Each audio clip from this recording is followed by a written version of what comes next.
British পার্লামেন্টের নিম্নকক্ষ house of কমন্সের vote গ্রহণ হবে আগামীকাল। এর মাধ্যমে যুক্তরাজ্যের 650 আসনের জনপ্রতিনিধি নির্বাচন করবেন ব্রিটেনের ভোটাররা। বিশ্লেষকরা বলছেন, নির্বাচনের লড়াইয়ে ক্ষমতাসীন কনজারভেটিভ পার্টি থেকে এগিয়ে থাকবে লেবার পার্টি।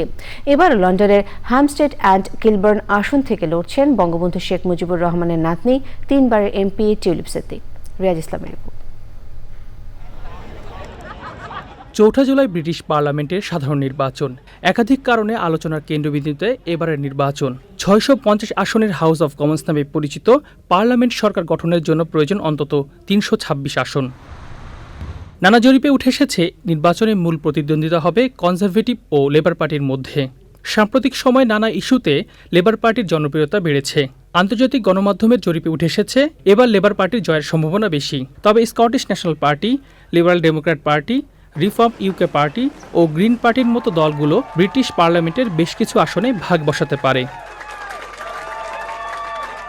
পর্যবেক্ষকদের মতে, প্রধানমন্ত্রী ঋষি সুনাকের কনজারভেটিভ পার্টি নির্বাচনে হেরে যাওয়ার আশঙ্কা রয়েছে।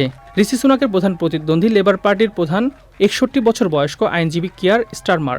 নির্বাচনে অন্তত 34 জন বাংলাদেশি বংশোদ্ভূত বিভিন্ন দলের মনোনয়নে ও স্বতন্ত্র প্রার্থী হিসেবে প্রতিদ্বন্দ্বিতা করছেন। এর মধ্যে নারী প্রার্থী 11 জন। তাদের অধিকাংশই মনোনয়ন পেয়েছে লেবার পার্টি থেকে।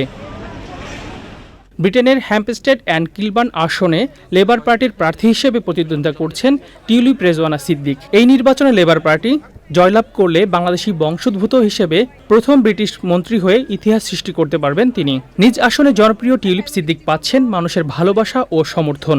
সম্প্রতি অস্কার বিজয়ী অভিনেত্রী এমা থম্পসন সহ অনেকেই তার প্রতি সমর্থন জানিয়েছে। রিয়াজ ইসলাম, চ্যানেল আই। এখন জন্ম সনদ দিয়ে খোলো বিকাশ স্টুডেন্ট অ্যাকাউন্ট। নিজের বিকাশ নিজে কর।